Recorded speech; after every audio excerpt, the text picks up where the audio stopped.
There are players in the music business, and the way you become a player is to play big. You play big. All the big promoters, you know, they put their money on the line, they do the big shows, they get the big acts. And back then, Glenn started on this racetrack.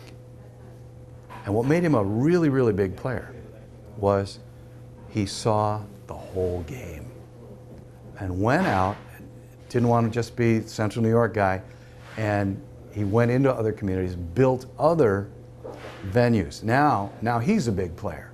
So that when Harris Goldberg or somebody is looking for places to put acts, he can offer them a number of stages, a number of dates.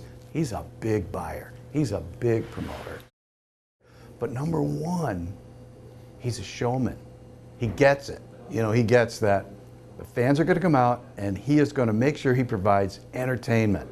So Glenn and I always got along really, really well because we understood that. You know, whenever I got to the racetrack, it was, okay, what can we do to make this a great night for the fans? Whatever it is, we're in it together, we're going to make this happen. The other thing that I'll say about Glenn is he understood networking. Okay, so that he might not know what the greatest rock band around is, but he'd ask questions and he'd befriend and have conversations with people that did know that racket. It's just like racing in a way. You know, you want to find out who's got the good team, how deep is it, you know, and it's more than just the driver. You know, you got to understand everything, down to the mechanic and the guy that changes the tires. And Glenn was really good at doing that networking, so he'd ask the fans, what are you listening to? What radio stations are cool? He'd ask, you know, my agent, my managers. He would talk to these people and figure out what was cool. That's how he made it work. When people pay their dollar to come in, it's like you owe them a night they'll never forget. He understood that, and I think that's why people have these fond memories of these incredible nights, because everyone was amazing. We're getting into a situation right now where the 1% of the, name of business, if it's search, it's Google. If you want to buy something online, it's Amazon, Ticketron, you know, it's like there's just all one stop. One stop, there's one winner.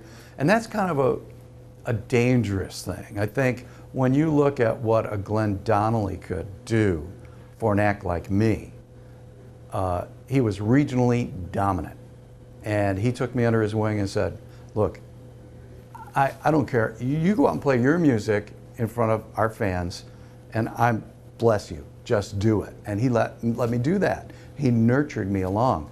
Well, frankly, Google, YouTube is now going to go, you know, they're going to start charging. And, you know, they're not nurturing.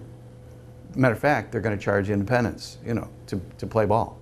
It's like going to LA or going to New York and the bands pay to play. You know, nobody's nurturing. Well, Glenn Donnelly would take a look at the bigs and people coming up and the regionals and treat them equally. It's like, look, you want to party on my stage? You show the people a good time, you're in. And, you know, unfortunately, the business has changed to the point where the bigs have 99% of the business and everybody else is fighting for the peanuts.